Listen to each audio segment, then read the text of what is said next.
A German shepherd lay motionless in his kennel, tears silently streaking down his face, just hours before he was scheduled to be put down. He hadn't barked in weeks. Visitors walked past him, labeling him aggressive without ever knowing his story. But then, something happened. A woman, grieving the loss of her son, left a message no one expected. "Please wait. I'll be there in the morning."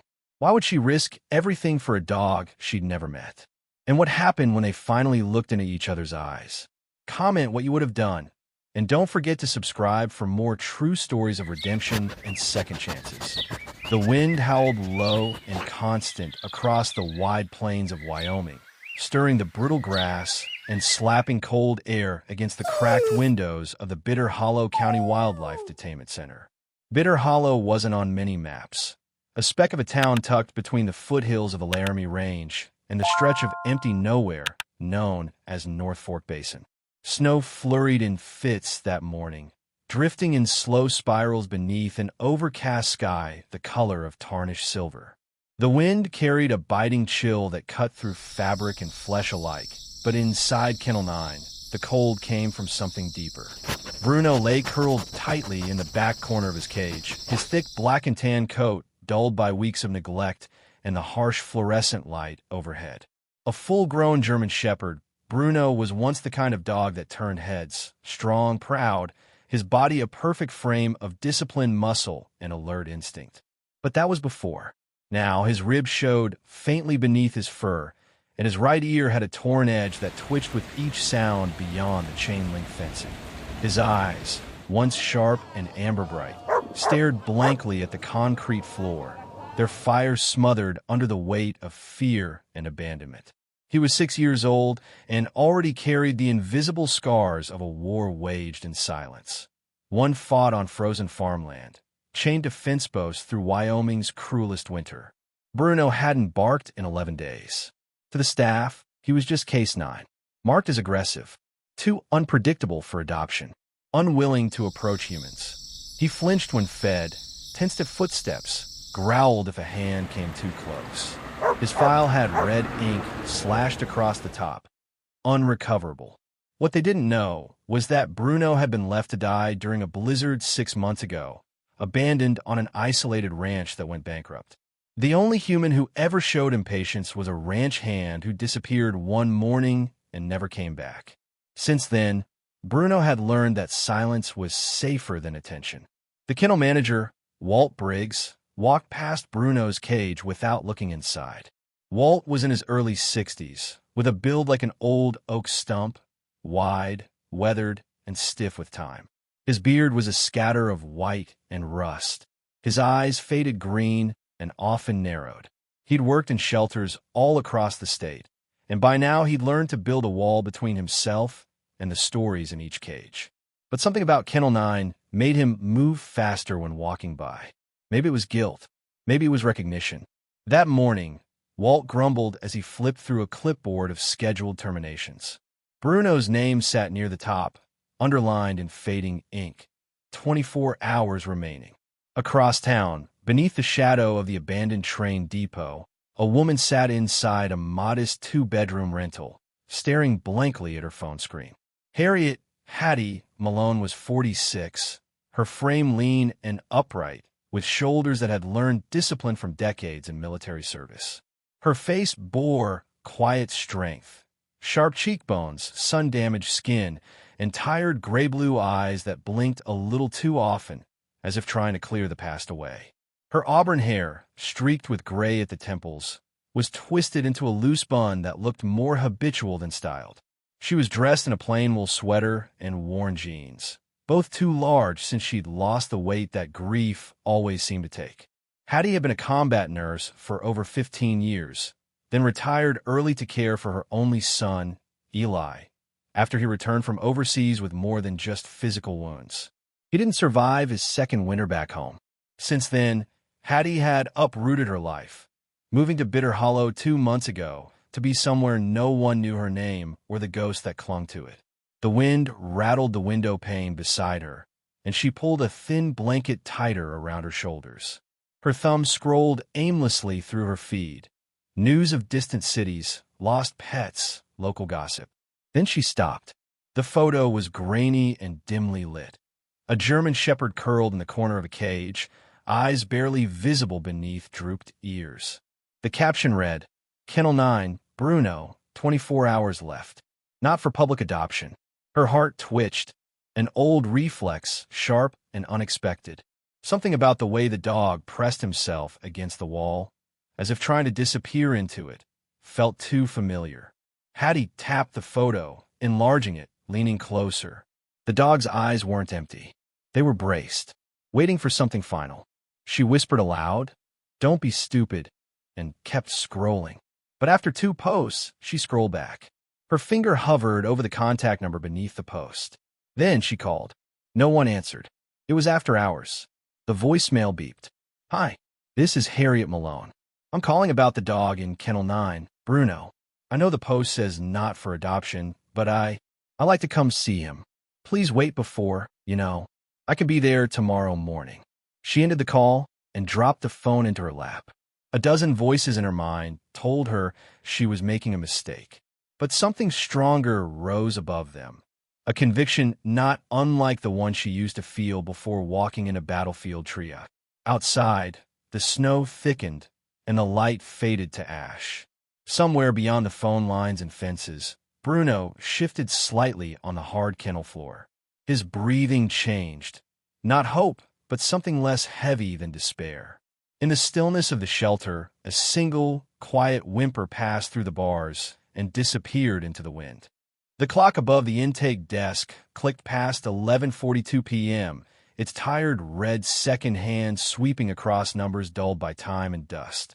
The Bitter Hollow County Wildlife Detainment Center was silent except for the occasional groan of old pipes and the rhythmic hum of the industrial heater kicking in to combat the Wyoming cold. Snow now fell in heavy sheets, coating the chain-link perimeter fence and softening the world outside to a blanket of gray.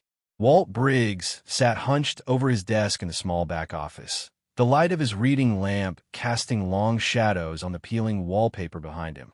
His breath came slow and shallow, more from habit than fatigue. The man had been doing this job longer than he liked to admit, and somewhere along the way, he'd stopped feeling much when it came to the animals on the list. But tonight felt different. Bruno's name was the first on the clipboard resting at his elbow, circled in bold black ink. A cold draft passed beneath the door, and Walt shifted, flipping to the next page just to avoid looking at it. Walt was 63, heavy-set but strong, with wide shoulders and thick forearms hardened by years of lifting gates and hauling feed. His hair had once been dark, but was now a mottled mix of white and steel, swept back beneath a worn brown cap. He wore the same denim jacket every day, patches stitched on the elbows, and his jeans always smelled faintly of hay and antiseptic. Walt wasn't cruel. He believed in structure, in limits. But he also knew that bureaucracy didn't care for redemption. Bruno had bitten a staff member, more of a snap than a bite, but it had been enough to seal his fate. Walt had protested once. Not anymore. He rubbed his eyes and reached for the thermos of cold coffee beside him when the landline buzzed to life, startling him. The old machine clicked, coughed, and began recording. "Hi, this is Harriet Malone. I'm calling about the dog in Kennel 9, Bruno. I know the post says not for adoption, but I like to come see him. Please wait before, I can be there tomorrow morning." Walt's hand hovered above the stop button. Her voice carried a weight. Not desperation, but something deeper, like a rope being thrown in the dark without knowing who might grab it. He exhaled and leaned back. "Well, hell," he muttered, then crossed out the line on the clipboard. Not deleted, just delayed.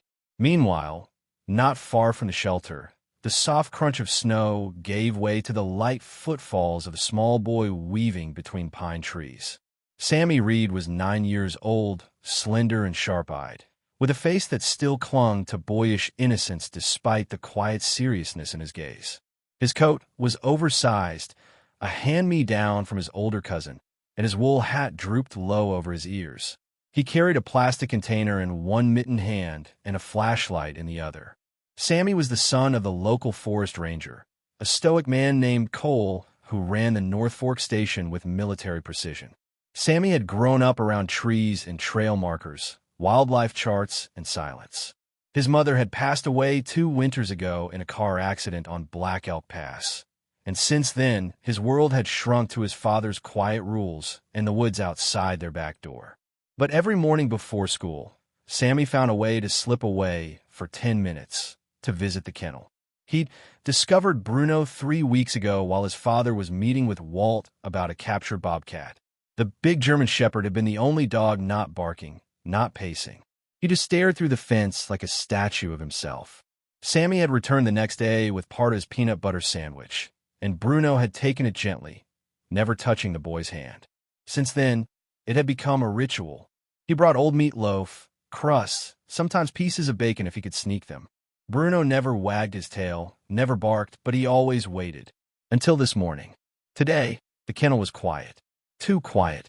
Sammy had overheard the receptionist say something about the list going final. That word, final, had lodged in Sammy's chest like a stone. So now, under cover of darkness, he was making one last trip. The shelter gates were locked for the night, but Sammy knew the weak spot in the fence by the southeast corner, where the mesh had come loose in last summer's storm. He crawled under with practiced ease, careful not to catch his coat. Bruno was lying where he always did, back to the wind, nose tucked beneath his tail. Sammy crouched beside the cage and whispered, "Hey, boy." The dog lifted his head slowly, ears twitching. "I heard them say you were going to be gone tomorrow," Sammy said. "That's not fair." Bruno blinked, his amber eyes fixed on the boy's face. Sammy pressed the container of food through the gap in the wire and watched Bruno sniff it, then eat, slowly, silently, as if unsure it was real. "I tried telling Dad," Sammy added, voice growing bitter. "Said you weren't mean. He just said not to get attached." He paused. "But I already am." Behind him, the snow thickened, falling fast now, muffling the world. The boy sat cross-legged for a few minutes, holding the flashlight between his knees. He didn't cry. Sammy didn't do that anymore. But he reached through the fence and let his fingers brush against Bruno's fur for just a second. "I'm going to try one more time," he said. When he got home, he crept up the porch stairs. The lights were still on. Ranger Cole stood in the doorway, arms crossed. He was a tall man in his early 40s, clean-shaven with high cheekbones and short, sandy blonde hair. His eyes were sharp and unwavering, the same color as wet stone, and his ranger uniform was always pressed and clean. Cole wasn't unkind, just rigid. Ever since his wife died, his parenting had become a sequence of structure, safety, and silence. "You went to the shelter again," Cole said. Sammy nodded. "Bruno's getting put down tomorrow." "Sam, he's not mean. He's just scared. You always said scared animals don't bite unless they're cornered." Cole hesitated. "That's true, but this isn't our decision. He trusts me. He eats from my hand. That should count for something." Cole looked at his son, and for a moment, something unreadable flickered behind his eyes. Then he sighed and knelt down to Sammy's level. "I'll talk to Walt in the morning. No promises." Sammy's eyes lit up. Not hope, not yet, but maybe the beginning of it. "Thanks, Dad." Back at the kennel, Walt poured himself a fresh cup of coffee from the small backroom kettle. He stood near the window, staring out at the snow piling on the lot. Bruno was still curled in the back corner of Kennel 9, unaware that 2 strangers, one grown and one still growing, had just made quiet decisions to fight for him. The night deepened. Outside, the cold pressed in. But inside, 3 small seeds had been planted, in the voicemail, in the boy's defiance, in the father's reluctant nod. And somewhere in the dark, something began to shift. The morning sun hadn't fully risen when the battered blue Subaru pulled into the snow-dusted gravel lot outside the Bitter Hollow County Wildlife Detainment Center. Frost clung stubbornly to the windshield, and the breath of the driver fogged up the inside of the glass in gentle clouds. Harriet, Hattie, Malone sat behind the wheel, motionless for a long minute, her gloved hands gripping the steering wheel as if it were the only thing keeping her anchored. The wind had settled overnight, but the chill still hung heavy in the air, turning the snow into a brittle crust beneath her boots as she stepped out. Hattie was wrapped in a military-grade parka, faded olive green, her boots well-worn but meticulously laced. Her posture was upright, but not rigid, more a habit formed by years of service than any current need for discipline. The deep lines beside her eyes told stories of loss, of endurance, of stubborn hope. As she walked up the short concrete path to the center's entrance, she passed a battered metal sign, swinging slightly in the breeze. County Wildlife Intake. Authorized personnel only. The building itself was utilitarian, windowless, more like a utility bunker than a place that held living creatures. Inside, Walt Briggs was pouring his first coffee of the day, eyes heavy from a night with little sleep. He wore a quilted flannel over his usual denim jacket, a wool beanie tugged over his ears. When he heard the door buzz, he glanced toward the small lobby security camera monitor and saw a woman standing there, not hesitating, not looking around, just standing like she belonged there. He opened the door halfway, eyes narrowing. "You Harriet?" he asked. "Hattie." "Yeah. You left that message about Bruno." "I did." "You're early." "I didn't sleep." Walt grunted. "Didn't think anyone would show up." "You're aware that dog's not like most." "I'm not like most, either," she said, her voice low but steady.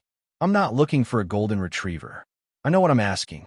Walt studied her for a long moment, trying to decide if this was one of those well-meaning types who thought they could love the fear out of a broken animal. But there was something in her eyes, like old battlefields and unsent letters. He exhaled slowly and pushed the door open wider. "Come on in." As he led her down the corridor, the fluorescent lights buzzed overhead. The smell of bleach and wet fur filled the air. Rows of cages lined the walls, most of them empty now. Budget cuts had left only a skeleton crew and a handful of animals awaiting transport or worse. Bruno was still in Kennel 9, lying in the same corner, unmoved by the sound of their footsteps. "I'll be straight with you," Walt said, pausing in front of the cage. "He's never taken to anyone. Not the staff. Not volunteers. Bit of temp once. Not bad, but it spooked everyone. Refuses food unless he thinks no one's watching." "You sure about this?" "I'm not here to fix him," Hattie replied. "I just want to give him a chance." Walt nodded, muttered something under his breath, and unlocked the kennel with practiced movements. He entered slowly, keeping his posture low, body turned slightly to the side, a language Bruno had come to understand. The German shepherd didn't lift his head. He didn't growl either, just lay still, his eyes tracking the movement. Bruno, 6 years old, scarred and wary, was a large dog with a powerful build despite recent weight loss. His coat, a mottled blend of dark mahogany and black, was uneven in places where the fur had thinned. His right ear was notched, likely from a fight or harsh weather. But his eyes were the most striking, deep amber, full of wariness, alert yet absent, as if he were constantly on edge between fight and flight. Walt slipped a looped lead over Bruno's neck and gave a gentle tug. "Come on, bud. You got a visitor." Bruno stood slowly, his movements mechanical. He didn't resist, but neither did he engage. His tail was low, not tucked, but far from wagging. Walt led him out carefully and stepped back once they were in the main hall. Hattie crouched a few feet away, arms relaxed at her sides, not reaching out. "Bruno," she said softly. No command, just a name, as if she were reminding him it still meant something. Bruno stopped. His ears twitched. The leash went slack. For a second, nothing happened. Then, barely audible, a low, breathy sound escaped his throat. A whimper, not of fear, but recognition. It was the first sound he'd made in weeks. Slowly, he stepped forward 2 paces, then 3, until he stood just within arm's reach. Hattie didn't move. Bruno lowered his head, slightly, nostrils flaring. Then, cautiously, he pressed his nose into the flat of her outstretched palm. Walt watched with quiet disbelief. Well, I'll be damned. Unbeknownst to them, across the lot and behind the row of cedar bushes that flanked the south wall, a small figure crouched quietly in the snow. Sammy Reed, bundled in his oversized coat, had slipped out before sunrise and followed his dad's truck part of the way before sneaking the rest. He climbed up on an old utility box to peer over the windowsill of the intake building. From his vantage point, he saw it happen, Bruno's snout in Hattie's hand. His breath caught in his throat. All this time, he thought Bruno was only gentle with him. But seeing the dog respond to someone else, it gave Sammy something he didn't expect. Relief. He stayed only long enough to see Hattie stand and walk slowly beside Bruno down the corridor. Then he slid back down, brushed the snow from his knees, and ran home before his dad could notice he was gone. Back inside, Walt walked beside Hattie toward the exit. If you're serious about this, there's paperwork. Trial hold. Minimum 30 days before full adoption. Medicals. Food instructions. I've done harder things, she replied. I believe you, Walt said. I really do. As Hattie opened the passenger side door to her Subaru and carefully guided Bruno inside, he didn't resist. He curled into the seat, still alert but not trembling. When Hattie slid into the driver's seat and started the engine, she glanced into the rearview mirror. Bruno met her eyes. The storm had rolled in not long after Hattie and Bruno returned home. Bitter Hollow was no stranger to sudden shifts in weather, and by afternoon, thunderheads had gathered over the Laramie Range, thick with tension. Rain came down hard, slanting sideways against the windows of Hattie's modest rental. The small cabin, nestled beneath two towering spruce trees on the eastern ridge of town, had once belonged to a retired postman. It was simple, practical, and weather-worn, like its new occupant. Inside, the dim light of the late afternoon filtered through linen curtains, painting the living room in cold gray tones. The walls were sparsely decorated, save for a few black and white photos of mountain ranges and a single-frame portrait of a young man in military uniform. Eli Malone, Hattie's son. His eyes were bright, his smile hesitant, as though it had taken effort to summon. The photo rested on the mantel, slightly tilted. Bruno lay curled in the corner near the front door, head low between his paws, body tensed. He hadn't touched the kibble Hattie had poured earlier into a stainless steel bowl. The water, untouched. His coat was still damp from the morning, and a faint shiver moved across his shoulders every so often. The living room smelled faintly of rain-soaked dog and old wood. Hattie, dressed in a flannel shirt and faded jeans, sat cross-legged on the floor near the couch, a novel open in her lap, though her eyes rarely left Bruno. She didn't try to call him over, didn't coax. She simply read aloud every so often in a quiet voice that flowed like stream water, low, even unhurried. It was the same tone she had once used with battlefield patients in pain, the kind of tone that didn't ask anything in return. Bruno didn't react at first, but when she paused, he sometimes flicked an ear or lifted his head slightly. Once, he let out a low sigh, not of fear, but of exhaustion. And then he would return to stillness, like a stone too long in one place to remember how to move. In the kitchen, the tea kettle whistled. Hattie rose and moved to silence it, careful not to move too quickly or create sharp sounds. She poured herself a mug, added a slice of lemon, then returned to her spot without saying a word. The only sound was the storm outside and the soft creak of the cabin's wooden bones. That evening, as dusk bled into night, the power flickered twice, then went out completely. Hattie lit a few emergency candles, placing them safely on ceramic saucers around the room. The glow was soft, golden, and it filled the space with a sense of fragile warmth. She sat on the couch now, arms wrapped loosely around her knees, the book set aside. Her eyes were tired, but not closed. Rain tapped against the windows in steady rhythm. At some point between one thought and the next, Hattie drifted into sleep. It was then, almost imperceptibly, that Bruno moved. The big dog rose slowly, each limb deliberate, as if waking from something deeper than slumber. He padded across the room, his claws clicking softly against the floorboards. He reached the couch, paused, and looked up. Hattie's breathing was slow, her chest rising and falling beneath the thick wool blanket. Bruno lowered his head and gently, almost reverently, rested his muzzle on her knee. He stayed like that, unmoving, eyes half-lidded in the candlelight. It was the first time he had chosen to be close to another soul in months. Meanwhile, miles away in the shelter's back office, Walt sat alone, eyes fixed on the open laptop in front of him. He wasn't supposed to be there after hours, but the voicemail he'd received earlier had pulled him back. The caller had a voice like gravel, low, deliberate, too smooth in its politeness. "I'm looking for a dog you might have processed recently. German Shepherd, large male, scar on his right ear. Might answer to Kane or Bruno. Would have come in a few months back.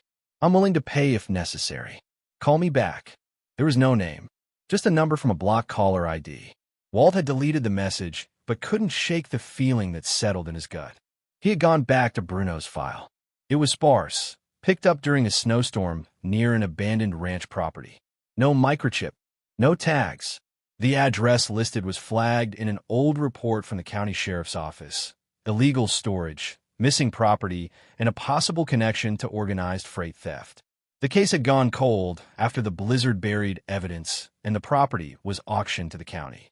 Walt leaned back in his chair and exhaled through his nose. His knee ached. He reached for a battered filing box beneath the desk marked Miscellaneous, 2023, rifled through faded folders and handwritten notes until he found a wrinkled intake photo of Bruno. His fur had been matted with ice in the image, his eyes hollow. But now he thought someone wanted him back. And Walt had a bad feeling about the reason why. He pulled out his cell and dialed someone he hadn't spoken to in years, Jill Acker, a retired county investigator who now taught criminal justice part-time at the local community college. Jill had always been meticulous, sharp, and fiercely loyal. Her hair was short and gray now, her face lined with both laughter and battle. When she picked up, her voice was instantly alert. "Walt? This late? I need a favor," he said. "And it's not a small one." Back in the cabin, the rain had begun to ease. Hattie stirred faintly in her sleep. Bruno didn't move. His body was still tense, his eyes still open, watching the candles flicker reflect in the glass of the old picture frame nearby. He didn't understand what home was yet. But for the first time, he wasn't alone when the storm came. By the time October settled its claws deep into Bitter Hollow, the town's air had changed. Thinner, sharper, with a brittle quality like the skin of ice over still water.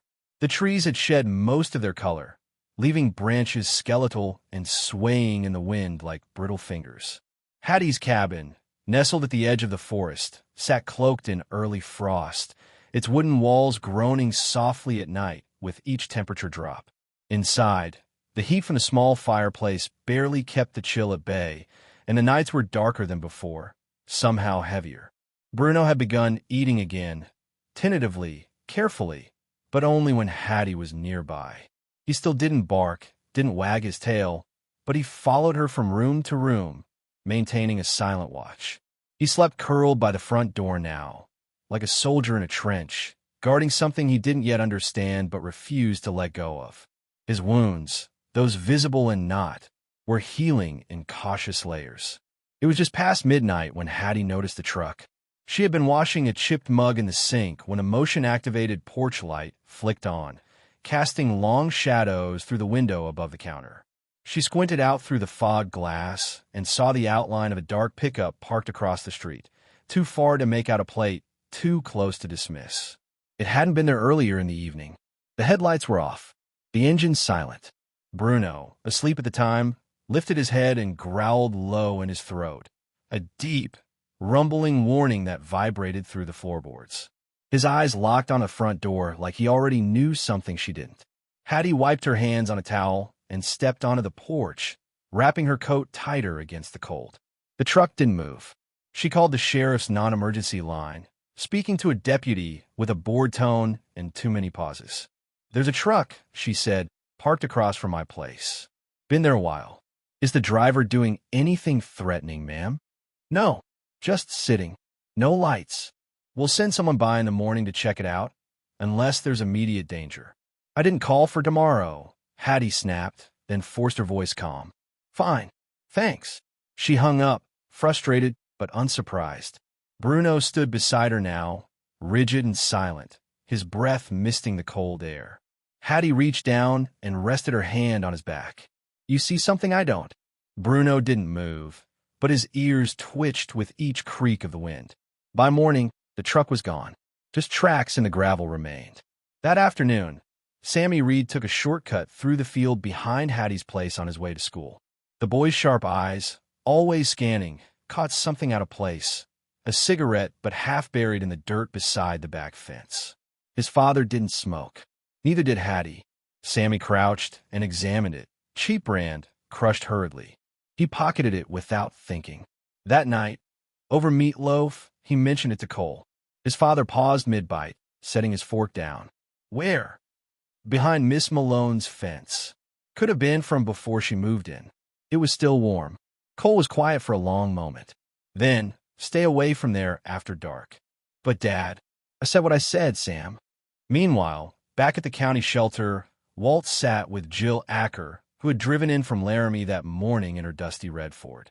Jill was in her early 60s, trim and efficient, her gray hair pulled into a bun that never seemed to shift. Her eyes were keen, brown, and unblinking, set into a face that could go from grandmotherly to steel cold in seconds. She brought 2 folders and a laptop. They sat at the intake desk, scrolling through archived county reports. You were right to call, Jill said without looking up. That property Bruno was found near? It was being leased under a shell company. The same company name turned up in a 2021 case involving weapons theft and black market storage. But the case went cold after a tip turned out to be false. You think Bruno was a guard dog? Walt asked. I think he saw more than a warehouse, she replied. And someone might want him silenced. Back at the cabin, dusk fell quickly, smothering the last of the sunlight beneath rolling clouds. Hattie, unaware of Jill's discovery, was dozing on the couch, the soft hum of the radio drifting through the air like a lullaby. Bruno lay nearby, unmoving except for the occasional twitch of his tail. Then came the noise. A soft click, metal meeting metal, just beyond the back porch. Bruno's head snapped up. His ears perked. Another sound, the faint scrape of a boot against gravel. He was up in seconds, teeth bared, growl rising from his chest like a thunderclap. He raced to the door, barking, loud, savage, relentless. His body crashed into the frame with such force it shook the window panes. Hattie jolted awake, heart pounding, and scrambled to her feet. Outside, someone moved, quickly, sloppily, away from the door. There was the slam of a gate, the roar of an engine, and the sound of tires spinning gravel as the truck fled down the road. Hattie threw open the door, just in time to see taillights disappearing into the trees. Bruno remained in the doorway, snarling until they were gone. Only then did he step back, his chest heaving. She knelt beside him, hands on his shoulders, whispering, It's okay. You did good, boy. You did real good. And not far off, hidden behind a half-fallen fence post, Sammy knelt too, breath frozen in his lungs. He had seen everything from his perch in the brush, had followed his instincts when his dad told him not to. He watched the truck speed off, saw the glint of something shiny at the driver's hip as the man ran. Something metallic. Sammy ran home faster than he ever had before. The first true spring sun in Bitter Hollow broke through the lingering snow like a long-awaited exhale. Grass, still tentative, peeked out from patches of melting ice, and for the first time in months, the air smelled like something alive. Outside the newly built rescue center on Maple Hollow Road, the town had gathered. It wasn't a large crowd. Bitter Hollow never did anything large, but it was the kind that meant something. Worn flannel jackets, kids in scuffed boots, silver-haired women in handmade scarves, and laughter that hadn't been heard together in a long time. Hattie stood under the modest wooden archway that marked the entrance to the second light animal sanctuary, her hands in the pockets of her denim coat, eyes searching the crowd for a familiar figure. She was different now. Not drastically, but enough that it showed in the way she held her shoulders. Grief still lived inside her, but so did purpose. That purpose had grown, steadily and without fanfare, from one broken dog in a cage to the sanctuary and now standing behind her, built with community grants, private donors, and a silent promise to give second chances where no one else had. Beside her sat Bruno, upright and poised. His coat had thickened with health, the scar behind his right ear now a silver crescent in the sun. He wore a wide leather collar, hand-stitched by a local craftsman, with a nameplate that simply read Bruno, Found, not lost. Children came up to pet him, carefully, gently, and he accepted their touch with a quiet patience that moved some adults to tears. For all his past fear and fury, Bruno had become something different here. Not just a survivor, but a sentinel of hope. A few feet away, a lanky preteen boy tugged nervously at the leash of a bounding golden-furred puppy. Sammy Reed, now a local legend in his own right, beamed with the type of pride reserved for those who'd once whispered when others shouted. The puppy, floppy-eared and barely 3 months old, was already tugging toward every moving thing in sight. "She's too much for you?" Hattie teased, watching him with a sideways grin. "Nope," Sammy answered. "She just knows today's important." He knelt and hugged the pup, whispering something before turning to Hattie. "I named her Hope." Hattie's expression softened. "It suits her." From a few yards behind the crowd, Ranger Cole stood near his truck, arms folded. His usual stoic face had cracked just enough for the edges of a smile. He was still learning to let go, but seeing Sammy with Hope had shifted something he hadn't known needed shifting. As the crowd quieted, Walt stepped forward to address the group. His usual gruff appearance had been polished for the occasion. Shirt tucked in, beard trimmed, boots shined until the toes caught the sun.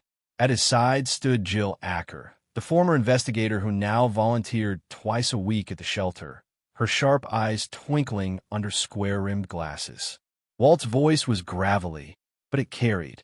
"Folks, some of you already know the story. Some of you only know the ending.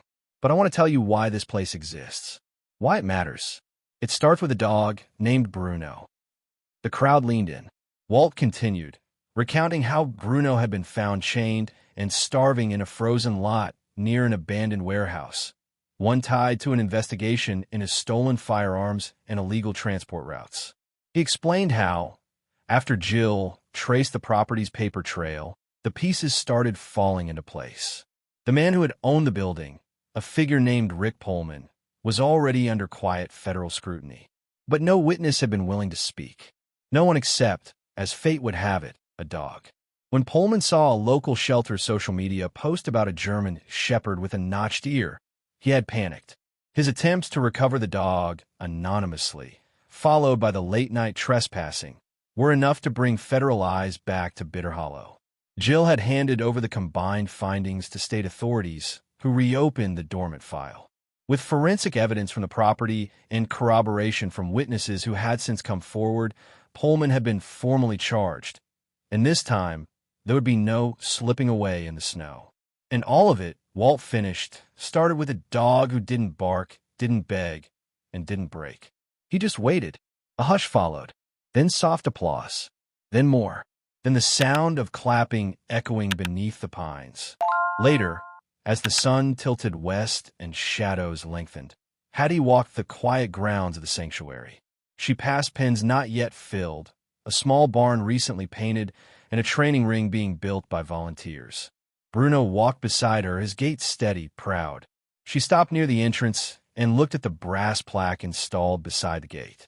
It read, "In memory of Eli Malone, who believed every soul deserves a second chance." And for Bruno, who proved it. She reached down and brushed her fingers across Bruno's head. "We did it, buddy." Bruno sat, watching the field, watching the horizon. Behind them, Sammy chased Hope between picnic tables as children laughed in the breeze. The sound lifted into the air like something sacred. Life doesn't always give second chances. But sometimes, like Bruno, all it takes is one person willing to look beyond the scars, beyond the silence, and believe there's still something worth saving. In a world that often moves too fast to notice the quiet ones, may we be reminded that healing takes time, and trust is built not with noise, but with presence. Whether it's a broken dog, a grieving mother, or a lonely child, sometimes the most powerful change begins with a small act of kindness. If this story touched your heart, don't keep it to yourself. Share it with someone who might need hope today. Leave a comment below and tell us. Have you ever seen healing in the most unexpected place? And if you believe every soul deserves a second chance, type Amen in the comments. Subscribe to the channel for more stories of love, loss, and quiet miracles. May God bless everyone watching this video, and may we all carry a little more compassion into tomorrow.